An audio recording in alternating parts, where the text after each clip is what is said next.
నేటి నుంచి 3 రోజుల పాటు ఒడిశాలో ప్రధానమంత్రి నరేంద్ర మోదీ పర్యటన. భువనేశ్వర్లో భద్రతా వ్యవహారాలపై అన్ని రాష్ట్రాల డీజీపీల భేటీ. హాజరు కానున్న హోంమంత్రి అమిత్ షా. నేడు ఢిల్లీకి ముఖ్యమంత్రి రేవంత్ రెడ్డి, పీసీసీ చీఫ్ మహేష్ కుమార్ గౌడ్. మధ్యాహ్నం జరిగే సిడబ్ల్యూసీ సమావేశానికి హాజరు కానున్న నేతలు. ఇవాళ రాష్ట్ర వ్యాప్తంగా బీఆర్ఎస్ ఆధ్వర్యంలో దీక్షా దివస్. సిరిసిల్లలో కేటీఆర్, సిద్దిపేటలో హరీష్ రావు దీక్ష. ఫుడ్ పాయిజన్ కేసులపై టాస్క్ ఫోర్స్ ఏర్పాటు చేసిన ప్రభుత్వం. ఫుడ్ సేఫ్టీ కమిషనర్, అదనపు డైరెక్టర్, జిల్లా స్థాయి అధికారితో కమిటీ ఏర్పాటు. ధరణి బాధితులకు ప్రభుత్వం శుభవార్త. పెండింగ్ దరఖాస్తుల పరిష్కారానికి అదనపు కలెక్టర్లు, ఆర్డీఓలకు బాధ్యతలు. హైదరాబాద్ తాగునీటికి 3 ప్రత్యామ్నాయాలు. కొండపోచమ్మ సాగర్, మల్లన్న సాగర్, సంగారెడ్డి కాలువ నుంచి నీటి మళ్లింపుపై ప్రతిపాదనలు. మహారాష్ట్ర సీఎం ఎవరనే దానిపై కొనసాగుతున్న ఉత్కంఠ. అమిత్ షాతో 2 గంటల పాటు మహాయుతి నేతల భేటీ. నేడు నిర్ణయం ప్రకటించే అవకాశం. తమిళనాడులో కొనసాగుతున్న రాష్ట్రపతి ద్రౌపది ముర్ము పర్యటన. నేడు ఊటీ రాజ్భవన్లో నీలగిరి గిరిజనులతో ద్రౌపది ముర్ము సమావేశం. ఢిల్లీలో తొలిసారి ఆఫ్షోర్ ఏరియా మినరల్ బ్లాకుల వేలం కార్యక్రమం.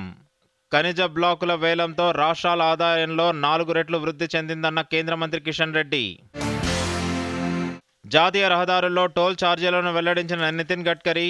తెలంగాణలో టోల్ అమలులోకి వచ్చిన నాటి నుంచి జాతీయ రహదారుల్లో 13,755 కోట్ల టోల్ వసూలు. 10వ తరగతి పరీక్షల విధానంలో మార్పులు. ఇక నుంచి 100 మార్కులకు ఫైనల్ పరీక్షలు. ఈ విద్యా సంవత్సరం నుంచి అమలు చేస్తున్నట్లు విద్యాశాఖ ఉత్తర్వులు. హైదరాబాద్ వేదికగా హైటెక్స్లో పౌల్ట్రీ ఇండియా అంతర్జాతీయ సదస్సు నిర్వహణ. సదస్సులో 400 స్టాళ్ల ఏర్పాటు. పౌల్ట్రీ రంగంలోనూ ఏఐ టెక్నాలజీ తెలిపేలా ప్రదర్శనలు.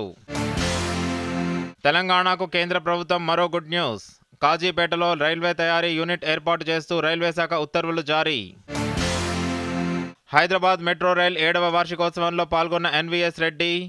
2వ దశ నిర్మాణానికి నిధుల లభ్యత పుష్కలమని మెట్రో రైల్ ఎండీ వెల్లడి.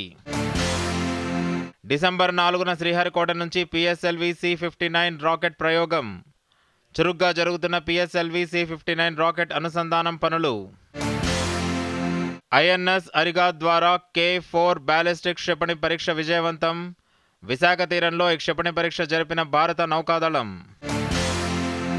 ఢిల్లీలో కొనసాగుతున్న వాయు కాలుష్యం. గాలి నాణ్యత సూచి 332గా నమోదు.